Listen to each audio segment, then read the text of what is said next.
जबकि हम 2010 से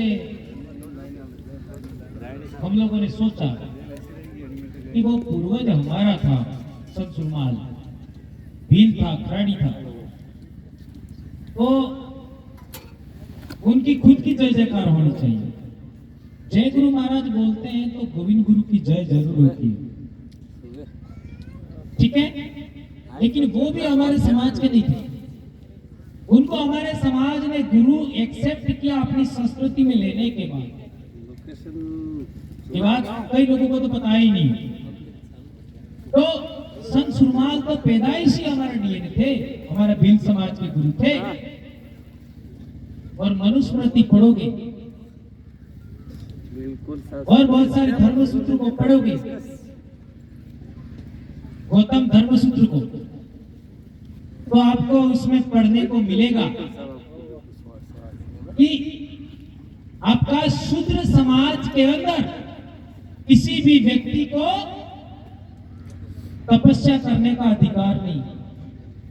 ये तो रामायण में मिलेगा, तपस्या करने का अधिकार नहीं।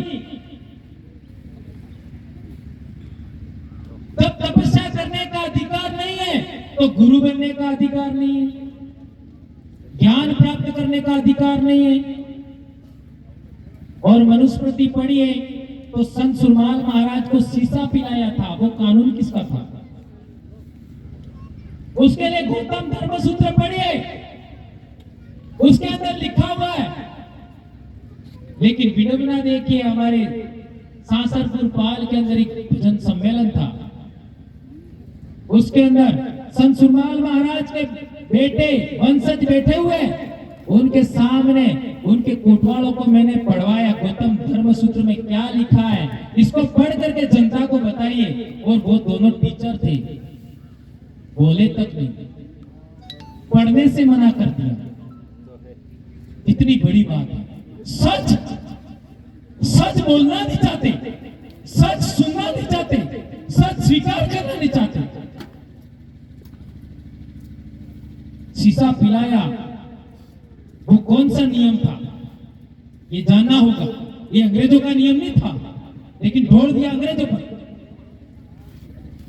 तो हमने 2010 में तय किया कि जय संत सुरमाल बोलना चाहिए। तो हमारे समाज के, हमारे पूर्वज की जय होगी। लेकिन वो जय संत सुरमाल भी बोलने से कतरा रहे, स्वीकार नहीं कर पा रहे, नहीं बोल पा रहे। कितना गुलामी है, सोच सकते। लेकिन गोविंद गुरु वाले महाराज, गोविंद गुरु वाले भगत, संत सुरमाल महाराज वाले भगत, देवापुरी महाराज वाले भगत, माघजी महाराज वाले भगत, वाल्मीकि महाराज दातपुरी वाले उनके भगत, रामापीर वाले भगत, जितने भी भगत हैं वो सभी एक संबोधन जरूर बोलते हैं। जैसा पूरे देश के आदिवासी एक संबोधन बोलते हैं, जोहार, इसी तरीके से सभी भगत भी एक संबोधन जरूर बोलते हैं, सदगुरु देव की जय। Am I right? सदगुरु देव की जय। और संत सुरमाल महाराज के जमाने में वो जिंदा थे, तब एक अंग्रेज ने किताब लिखा। उस किताब के अंदर उसके संत सुरमाल महाराज की भक्ति किस तरीके की थी, उसके बारे में एक बात लिखी।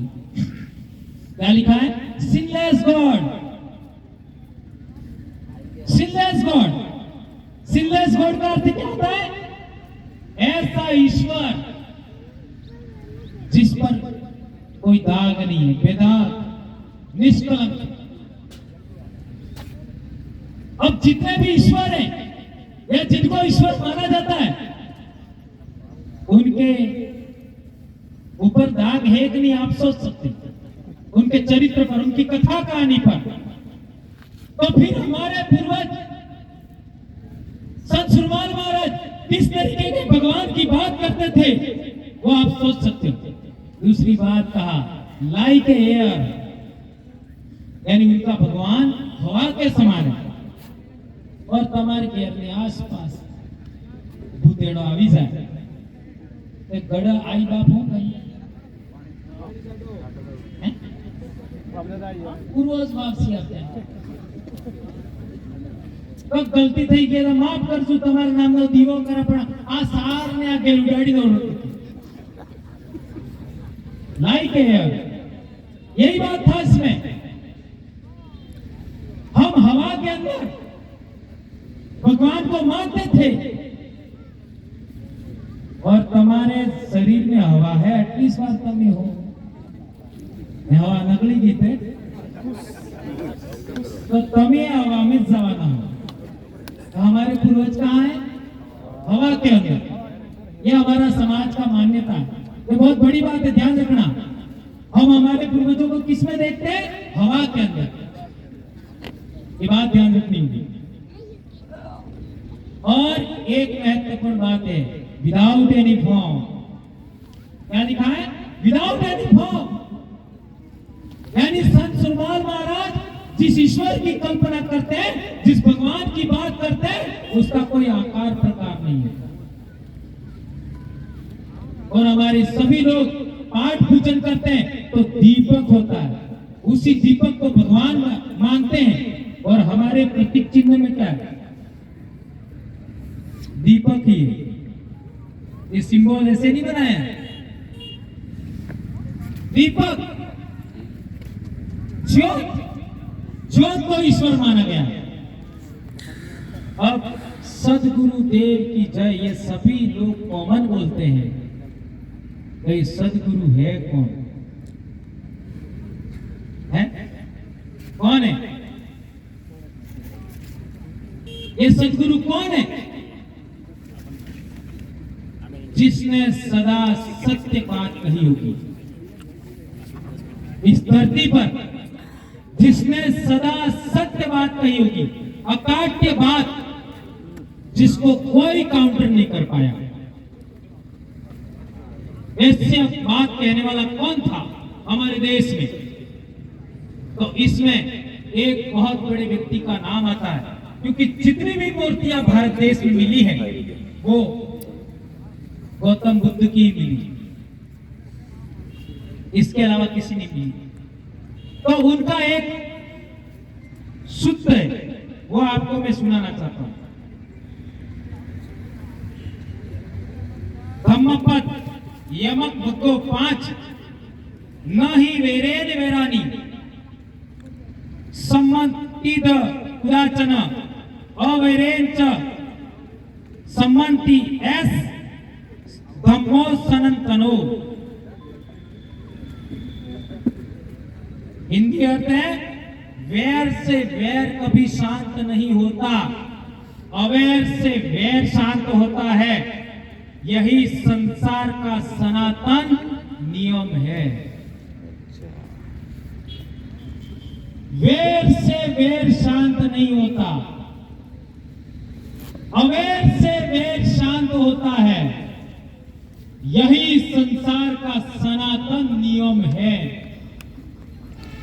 सनातन का मतलब पहले से चला आ रहा है।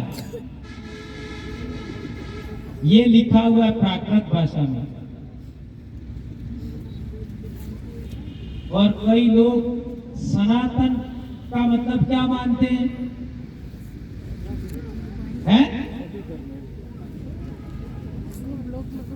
सनातन का मतलब क्या मानते हैं? सोच सकते हो? इसी किताब के अंदर लिखा हुआ है एस धम्मो सनातनो, एस धम्मो सनातनो। यहां सनातन शब्द लिखा हुआ है। और ये कौन सी भाषा है?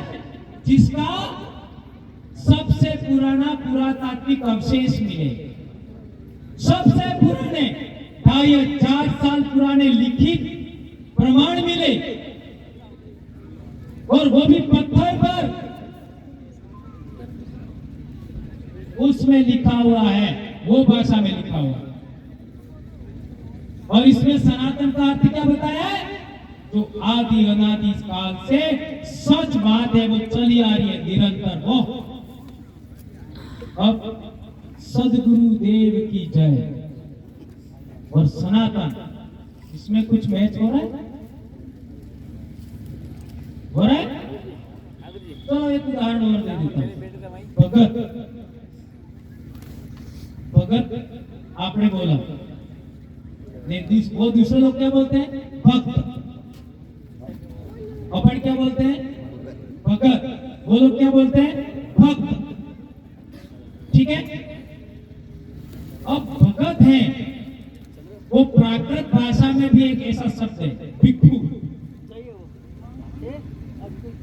जो ये सनातन बातें थी, जो ये शिक्षा थी, उनका निरंतर प्रचार करने वाले जो लोग थे उनको भिक्षु कहते थे। तो भिक्षु से ही भगत आया, भिक्षु से ही भगत आया। और यदि इस बात को और क्लियर करना है, एक और बात बताता हूं। हमारे पाठ पूजन होता है, उसके अंदर केवल एक दीपक होता है, केवल एक दीपक। और आज आप सिक्किम जाओ, इस साल हमको समय मिला तो हम सिक्किम का टूर कराने वाले हैं, आदिवासी परिवार के कार्यकर्ताओं का, सिक्किम का। उसमें वहां पर भाई को पूछ लीजिए, हम लोग गए थे 2010 में, एक दीपक है, केवल एक दीपक, और उसी दीपक की पूजा होती है। अब हमारे भगत परंपरा में भी केवल एक दीपक है, उसी की पूजा होती है।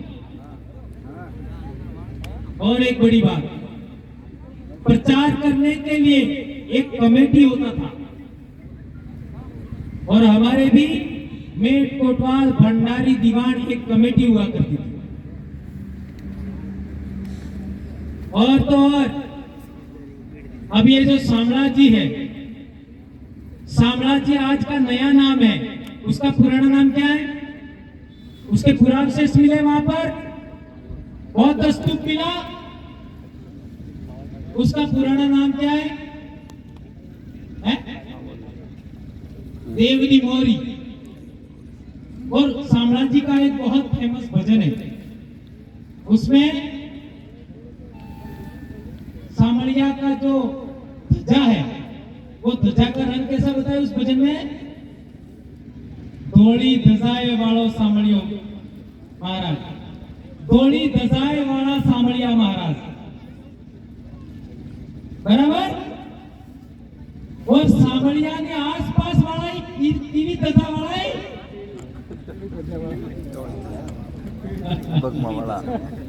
देखिए कितना हमको कैसे बना दिया। और आजकल हमारे गोविंद गुरु संत सुरमाल महाराज के भगत पहले कैसे कपड़े पहनते थे? सफेद। आजकल कैसे पहन रहे? सोच सकते हैं। आज भी हमारे समाज में जो ध्वजाएं होती हैं, परिवार में, गांव में, वो थोड़ी ध्वजाई है। तो बहुत सारी बातें मैंने आपके बीच में कह दी। और एक और इम्पोर्टेंट बात, ये जो कैलेंडर है वो तो आप लेके घर जाएंगे जाएंगे, और इसको दीवार पर नहीं लगाना, पढ़ना है। और पढ़ने के बाद जो बात समझ में नहीं आती है उसको हमारे डीसीसी की बैठक में आप सवाल करेंगे, ठीक है? मेरी कैपेसिटी से